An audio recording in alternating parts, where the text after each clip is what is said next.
Since the release of 2017's NieR Automata, the profile of its creator, Yoko Taro, has changed a lot. He went from being the wacky cult director of the Drakengard series and some other thing called NieR, to the director of a title that has sold 4.5 million copies to date, a number to rival many AAA hits. Now the director is working on recreating the original NieR replicant, and releasing the NieR Reincarnation mobile game. Here are 5 things you need to know about this unique director.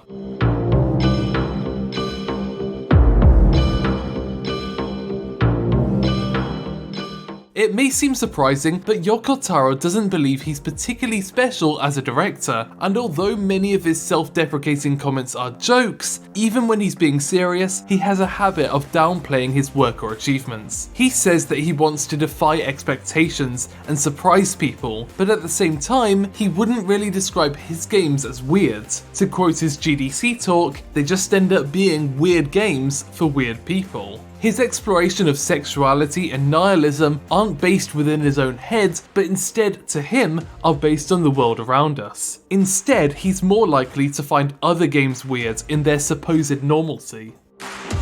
One example of this is his perspective on killing. It's something that's popular and fun to do in games, and Yoko Taro both respects and understands this, especially in a Platinum Games title like NieR Automata. But in a narrative sense, he really can't see a character that kills so much receiving a happy ending of any kind. During 9/11, he understood that it really doesn't take much for someone to kill as long as they believe they are right. This is the reason why his games so commonly have bad endings. If he was to direct something like Call of Duty or Assassin's Creed, I expect he'd make sure they don't get a happily ever after, because for Yoko Taro, that's the weird part.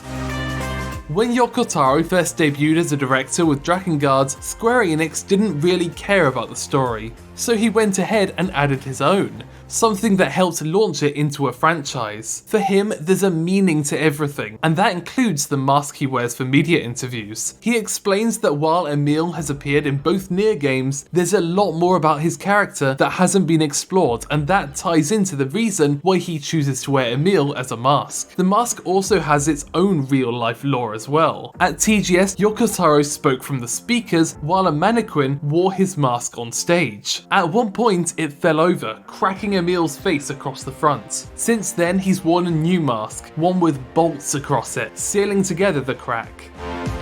Collabs are dime a dozen in the Japanese games industry, and Final Fantasy XIV has been full of these, often adding mounts or even enemies from other titles. But for the release of Shadowbringers, they announced something bigger, a guest raid collaboration with NieR Automata. Here, Yoko Taro writes a brand new multi-part NieR story that fits into the context of Final Fantasy. So far, we've only seen the first part, but it's already raised a lot of questions about where it can go. He's already joked about ending the raid with one of the game's servers getting deleted, so everyone's curious to see how far he'll be able to go in Final Fantasy. Final Fantasy XIV kind of fits NieR Automata, with them both being Square Enix titles and even having the same character designer. But when it comes to collabs, Yoko Taro doesn't really care. He jokes about only caring about the money, but in reality, he's more interested in fans taking what they want from the game than him being protective over its message. If a player played NieR Automata, didn't really get the story, but loved the combat, he's absolutely fine with that. So we've seen collabs with Monster Hunter Frontier Z, Shadowverse, Soul Calibur, Gravity Rush, and many more. If the fans want it, then who cares if it doesn't quite fit the brand?